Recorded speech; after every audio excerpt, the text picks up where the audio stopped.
আসসালামু আলাইকুম বন্ধুরা, এগুলো হচ্ছে থানকুনি পাতা। তো থানকুনি পাতার কিন্তু বহু ঔষধি গুণ আছে, এটা আমরা জানি। তো থানকুনি পাতাগুলোকে আমি ভালো মতো ধুয়ে নিলাম।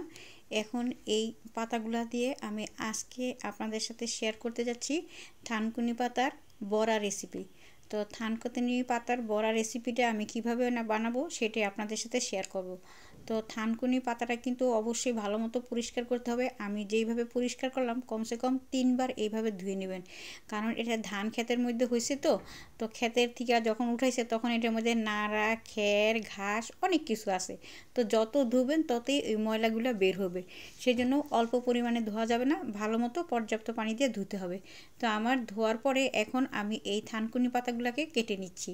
তো দেখেন, আপনি যেইভাবে পারেন সেইভাবেই কেটে নেবেন। বটি দিয়েও কাটতে পারেন, ছুরি দিয়েও কাটতে পারেন, যেভাবে আপনার সুবিধা আপনি সেইভাবেই কাটতে পারেন।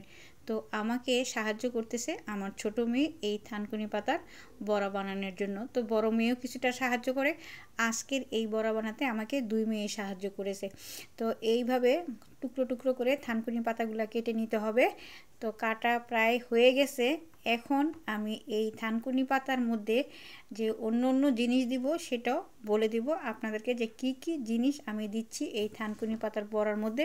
এটা কিন্তু ঔষধি গুণে ভরপুর, আগেই বলছি।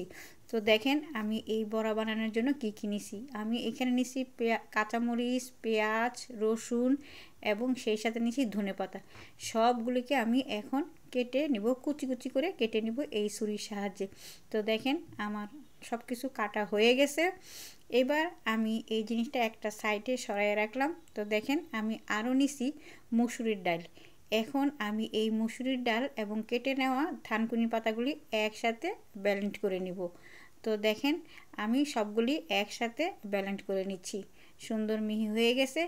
এখন এই পেস্টের মধ্যে, থানকুনি পাতার পেস্টের মধ্যে আমি দিয়ে দিচ্ছি পেঁয়াজ, রসুন কুচি এবং ধনেপাতা কুচি, সবগুলি দিয়ে দিব।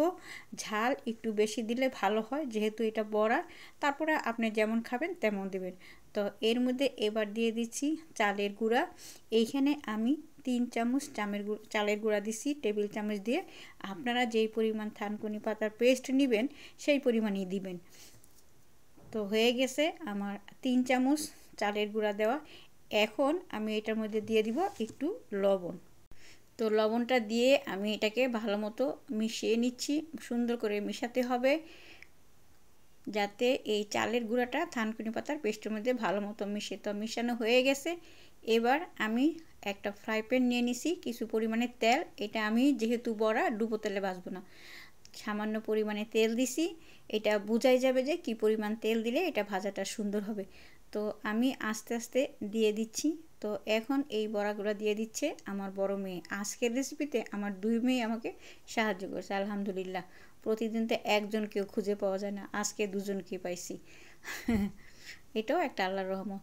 তো এইভাবে একবার আমি উল্টিয়ে দিছি, আবারও উল্টিয়ে দিতেছি, দেখতেছি কোনটা কেমন হয়েছে।